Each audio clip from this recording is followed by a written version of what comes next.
Yes hello eight class. हमारा chapter number 6 चल रहा था, मानव संसाधन, जिसमें हमने जनसंख्या के वितरण के बारे में पढ़ा था और कौन कौन से देश हैं जहां जनसंख्या बहुत ज़्यादा है, जिसमें भारत आपने देखा दूसरे नंबर पे है, ये हमने किया था।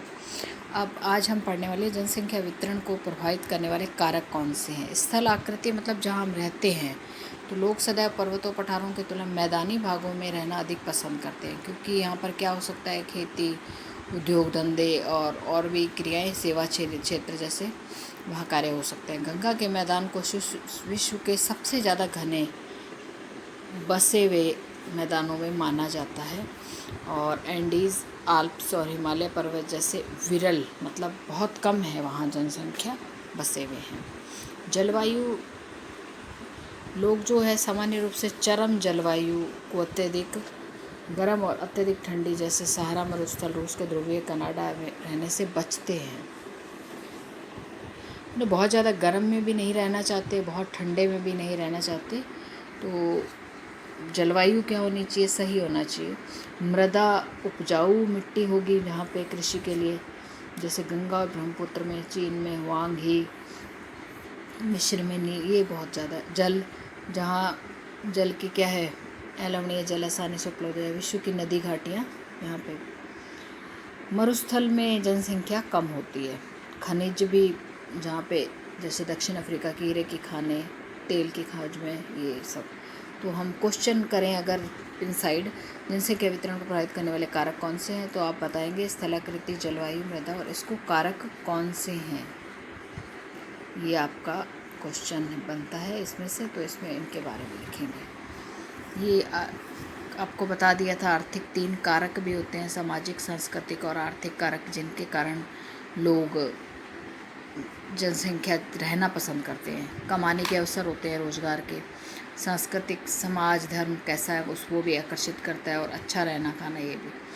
परिवर्तन क्या होता है जनसंख्या में? जनसंख्या परिवर्तन से मतलब होता है एक निश्चित अवधि के दौरान लोगों की संख्या में जो परिवर्तन होता है। परिभाषा लिखेंगे आप, जनसंख्या परिवर्तन क्या है, या परिभाषित करूँ। विश्व की जनसंख्या मतलब स्थिर नहीं रहती है, वास्तव में जन्म और मृत्यु में परिवर्तन हुआ है। अब ये हम लोग इसको देख सकते हैं एक मैप के द्वारा। 500 ईसा पूर्व में जनसंख्या इतनी थी, फिर ये धीरे धीरे धीरे धीरे बढ़ते हुए 2025 तक ये दिखा रहा है आपको, एक बहुत ऊंचा ग्राफ जा रहा है, जो अब तेज़ी से बढ़ रही है ना। मानव इतिहास की लंबी अवधि 1800, विश्व की जनसंख्या धीरे धीरे बढ़ी, बड़ी संख्या में बच्चे जन्म लेते थे, लेकिन मृत्यु भी होती थी पहले। क्योंकि मेडिकल की फैसिलिटी या स्वास्थ्य की सेवाएं अच्छी नहीं होती थी, लोगों को खाना अच्छा नहीं मिलता था। धीरे धीरे जनसंख्या आप देखो तो 1804 में जो है विश्व की जनसंख्या 1 अरब तक हो गई। 150 वर्षों तक 59 में 3 अरब हो गई, और इसको जनसंख्या का विस्फोट भी हम कह सकते हैं। इसमें से क्वेश्चन आ सकता है, जनसंख्या विस्फोट क्या है, तो आप ये लिखते हैं जनसंख्या। 1930 वर्ष की अवधि में जनसंख्या दुगनी हो गई है। 30 के बाद देखो आप यहाँ से भी देखते हो तो 2500 मिलियन से ये सीधा बढ़ के तो दुगनी 6 अरब हो गई है। इस वृद्धि का मुख्य कारण खाद्य पूर्ति, मृत्यु दर कम हो गई है, और जन्म दर अभी भी अधिक है। तो जन्म ज़्यादा ले रहे हैं, मृत्यु कम हो रही है, तो जनसंख्या बढ़ेगी। तो जन्म दर क्या होती है, आप परिभाषा लिखेंगे अपनी कॉपी में। जन्म दर अर्थात प्रति 1000 व्यक्तियों पर जीवित बच्चों की जो जन्म की संख्या होती है वो। मृत्यु दर को भी 1000 पे ही नापते हैं, मृत्यु दर पर मृतकों की संख्या होती है। प्रवास क्या होता है, किसी क्षेत्र विशेष में लोग आने जाने वाले लोगों को प्रवास कहते हैं। जन्म और मृत्यु जनसंख्या परिवर्तन के प्राकृतिक कारण होते हैं। एक देश के जन्म और मृत्यु दर के बीच के अंतर को प्राकृतिक वृद्धि दर कहा जाता है। विश्व में जनसंख्या का बढ़ने का कारण प्राकृतिक वृद्धि दर का तीव्रता से बढ़ना है। अब ये इसमें भी 2 प्रवास का एक कारण होता है कि एक देश में जब लोग एक देश में अथवा देश के बीच में एक स्थान से दूसरे स्थान पर जाते हैं तो उत्प्रवासी, और देश छोड़ते हैं तो अप्रवासी देश में आते हैं, जो मतलब ये होता है। संयुक्त राज्य अमेरिका, ऑस्ट्रेलिया जैसे देशों भीतरी प्रवास के कारण अप्रवास की संख्या बढ़ी है। सूडान एक ऐसा उदाहरण है लोगों के बाहर चले जाने का कमी का अनुभव कर रहे हैं हमारा। अंतर्राष्ट्रीय प्रवास के सामान्य प्रति है कि लोग अच्छे आर्थिक अवसरों की कामकाज की खोज में विकसित राष्ट्रों की तरफ जाना पसंद करते हैं। तो वृद्धि दर, ये इनमें इन्होंने मैप बताई है, सबसे ज़्यादा दिख रहा है आपको ब्लू कलर में।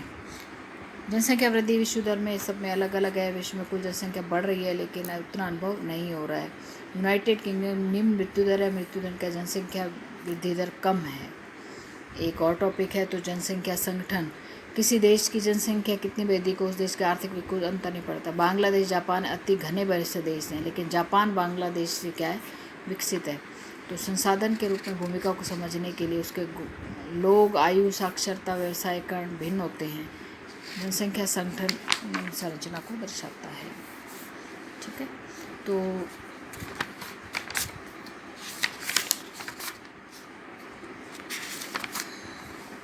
हमने यहाँ तक के टॉपिक्स कंप्लीट किए हैं। तो जनसंख्या संगठन हम नेक्स्ट टॉपिक में करेंगे। बीच के इनसाइड क्वेश्चन, इनकी डेफिनेशन लिखें प्लीज़।